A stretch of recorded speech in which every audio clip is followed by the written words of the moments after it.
अशा प्रकारे मित्रांनो दर्शन झालेलं आहे, मस्त पण दर्शन झालं आहे. वातावरण ठीक होतं, काल थोडा बर्फ वगैरे पडला पण तेवढं काही अडचण नाही. स्वर्गातले वारे, स्वर्ग. विमानतळ केदारनाथला येण्यासाठी ज्यांना ज्यांना चालायला त्रास होतो, ज्यांच्याकडे जास्त पैसे आहे त्यासाठी खास करून सुविधा चांगली आहे.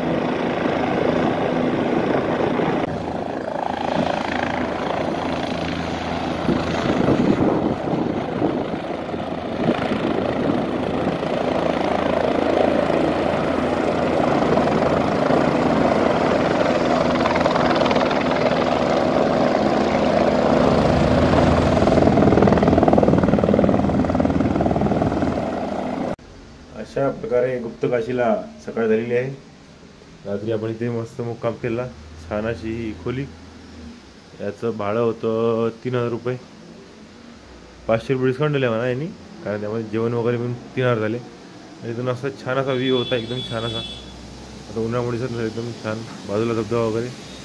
आज चाललो आम्ही गुप्तकाशीला दर्शनाला, नंतर बद्रीनाथला. चला ठीक आहे, रामकृष्ण हरी. ही रूम आहे बद्रीनाथची.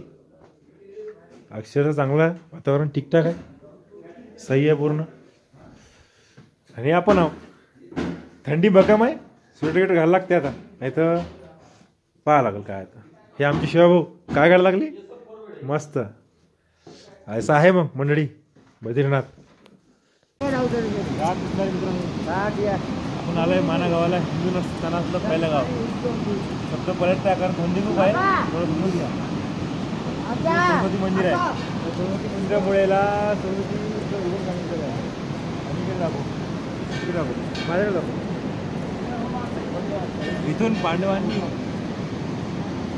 स्वर्गारोहण केलं होतं, ते समोर रस्ता आहे, ते तुम्हाला पुढे दाखवेल मार्ग आहे. चला.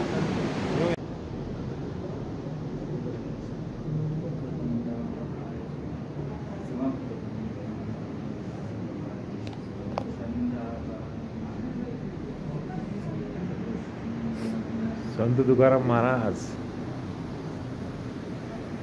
हे आपले लाडके महाराष्ट्राचे आराध्य दैवत विठ्ठल रुक्माई इथे पण आहे, सरस्वती मातेच्या बाजूला.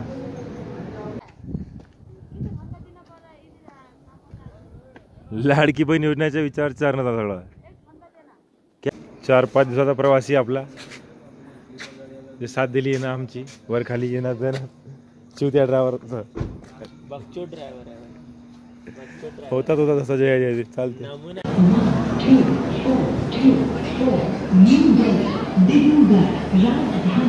हे आपला बर्थ आहे. चला भेटूया निवांतपणे.